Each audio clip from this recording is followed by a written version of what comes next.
लगभग सभी मित्र पधार चुके हैं। सभा प्रारंभ करते हैं। हाँ।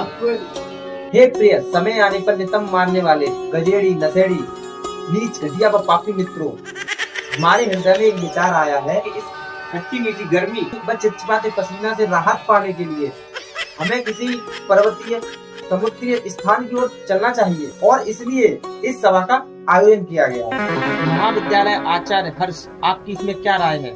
हे सुखाबाद निवासी अंकित, इस समय वातावरण पहले से इतना उमस भरा है कि हमारे रोम रोम से श्वेत की धारा बह रही है और हमारी रति क्रीड़ा की इच्छा तो खत्म होती जा रही है। इसलिए हमारी राय यह है कि हमें गोवा नामक महानगर में प्रस्थान करना चाहिए। गोवा नामक महानगर में ही जाना उचित होगा, क्योंकि वहाँ पर सस्ती मुद्राओं में सोमरस पान और नई नई स्त्रियों का सौंदर्य दर्शन का सुअवसर प्राप्त हो। क्षमा चाहूंगा मित्रों, अभी हमारी आर्थिक स्थिति गोवा नामक स्थान को क्या गुप्त बाजार जाने के लिए भी अनुमति नहीं कर रही। निर्धनता की भी कोई सीमा होती है जय भ्राता। हमारी स्मृति में ऐसा कोई क्षण नहीं जिसमें तुमने निर्धनता का रोना न रोया हो। यही अगर कोई कन्या दूर संचार यंत्र का रिचार्ज करने या अनोखे वस्त्र की मांग कर दे, तब आपकी निर्धनता कहाँ चली जाती है? सत्य वचन अंकित, मैं इसी दोगलेपन के कारण इसकी बराबरी में बैठना पसंद नहीं करता। हे फिरोजाबाद निवासी सूक्ष्म व्यापारी जीएसटी रिंकी, आप भी कुछ कम नहीं हैं।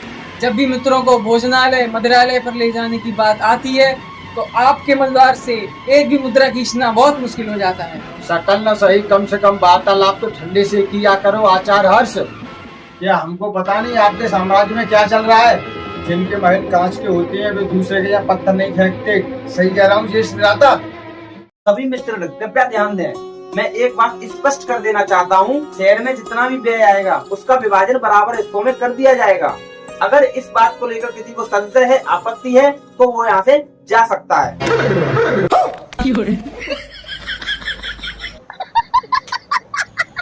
इस महासभा में हमारे मस्तिष्क की ऐसी दुर्गति हो गई है कि जो असहनीय है। कृपया आप चाय की व्यवस्था तुरंत करें। इस समय जो आप संकेत दे रहे हैं, आपको ऐसी उपाधि दे दी जाएगी जो आप चाहेंगे नहीं। अरे महाविद्यालय आचार्य हर्ष, वैसे हमारी बात को ये सुन लिया करते थे। ऐसा हुआ है कि 2 महीने से तनख्वाह नहीं दी है, इसलिए ये लोग सुन नहीं रहे हैं। लगता है आवाज ही लगानी पड़ेगी। क्या मंत्री जी चाय की पत्ती तोड़ने के लिए आसाम चले गए? जल्दी चाय लेकर आओ, बेइज्जती करा रहे हो हमारी।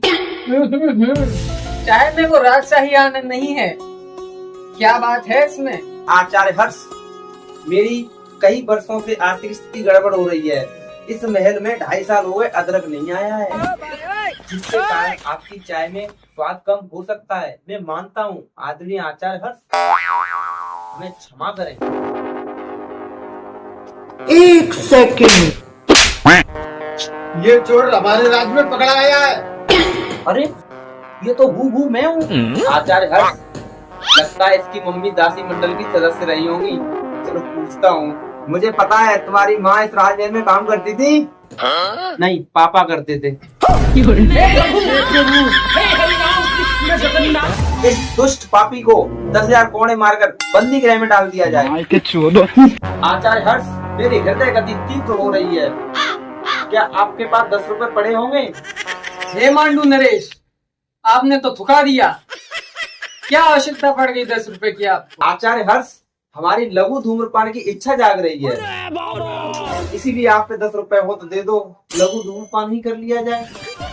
अब सब चीज से हमारा मत भ्रष्ट हो चुका है। सभी भाइयों को राम राम। आप सब कैसे हो? बढ़िया ही होंगे। हमारी वीडियो कैसी लगी? लाइक करें, कमेंट करें, शेयर करें, दोनों भाइयों को वायरल करें। Thank you. और जहर की नहीं फैलाए दो दद्दू। सपोर्ट करिए, वरना महल में अदरक की कमी हो रही है। हाँ भाई यार, अदरक की चाय नहीं पिला सका मैं हर्ष भाई को, वो आचार्य हर्ष को। सर्दी आने वाली है तो please support. Thank you. Please please. जय श्री राधे।